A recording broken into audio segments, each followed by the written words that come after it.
Hi, I'm Juliet Highland, and I'm going to read a short excerpt from my debut, Unlocking the Ex-Army Doc's Heart. It's available in ebook format wherever you can find, wherever you buy your books. You can also, I think, still order the paperback version of this one. It came out in March of 2020 and was my debut. And this is the meeting of the hero and the heroine, Dr. Rafe Bradstone and Dr. Annie Masters. So, hope you enjoy.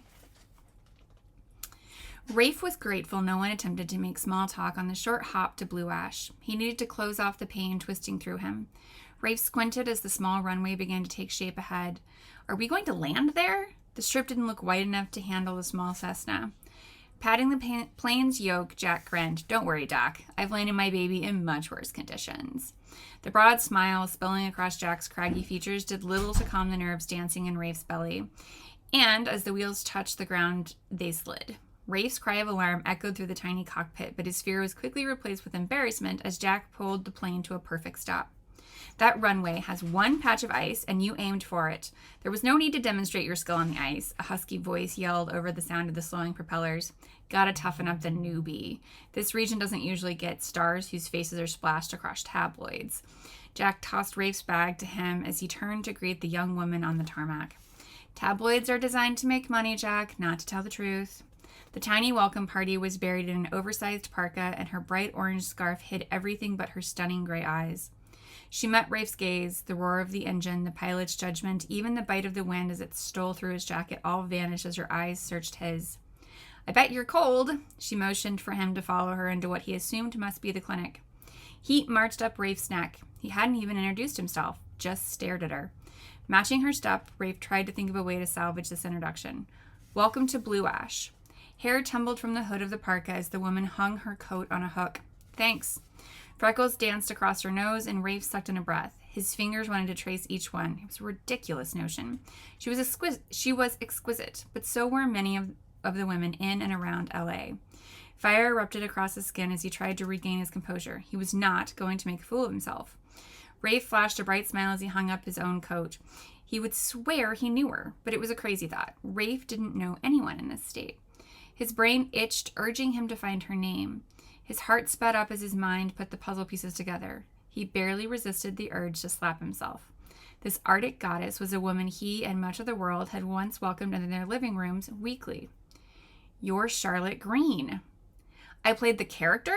Charlotte Green. The phrase didn't sound bitter as it escaped her lips, just resigned and exceedingly well rehearsed. My name is Annie.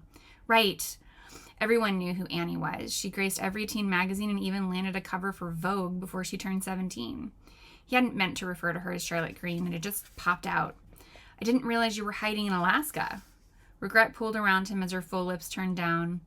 He was saying all the wrong things. Annie crossed her arms as she lifted her chin. I'm not hiding. Rafe raised a brow but didn't argue. Dr. Friesen had told him the Blue Ash Clinic was growing, but it served a community of less than 600. It was an odd place for the famous Annie Masters to put down roots. Your mom, Annie flinched as she interrupted him. Carrie and I are not in regular contact. I cannot get you a meeting with her, and I doubt she represents television doctors. Television doctors? Vanessa had made the same comment. Rafe might not win any awards for his work on the Dr. Dave show, but the show helped people.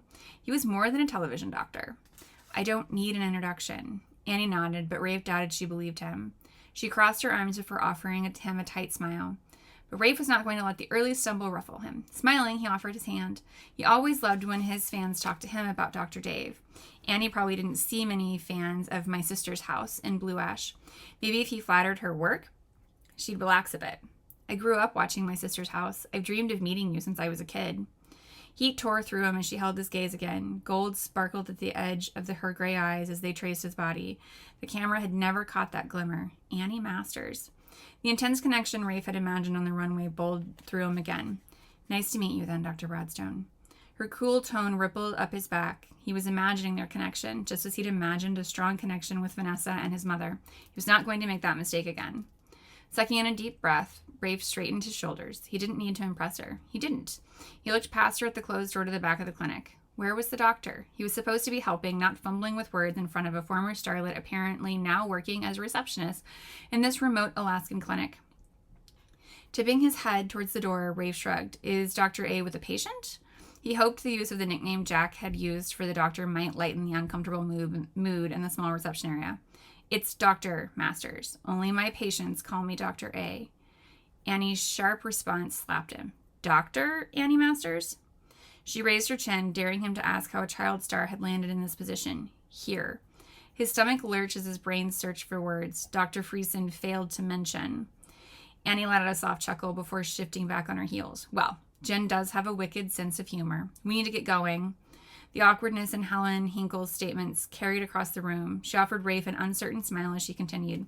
If you need more supplies, let us know, Annie. We probably only have a few more weeks of easy flights.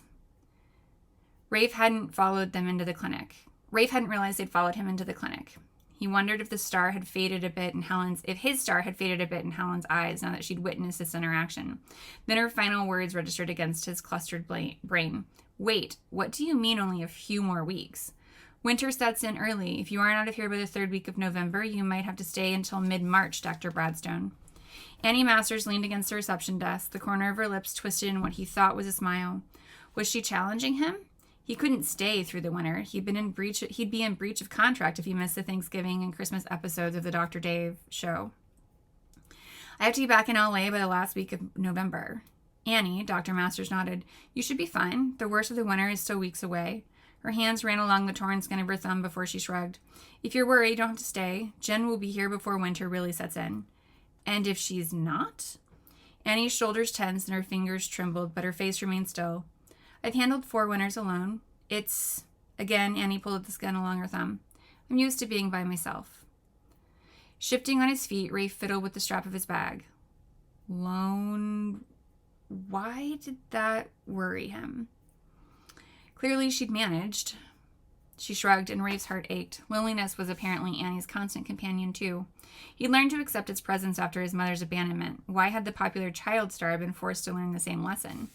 Annie gestured towards the door leading to the back of the clinic. If you're staying, your apartment is this way. She turned and walked through the side door. She left it standing open, but didn't wait for him. This was a challenge, a test. She expected an LA television doctor to at least consider fleeing. But Rafe was not going to be underestimated by Dr. Annie Masters. Hiking his bag up on his shoulder, Rafe took off after her. And to see how the child starlet and turned doctor and the television doctor end up running a small clinic in the northern part of Alaska, pick up Unlocking the Ex-Army Dog's Heart. So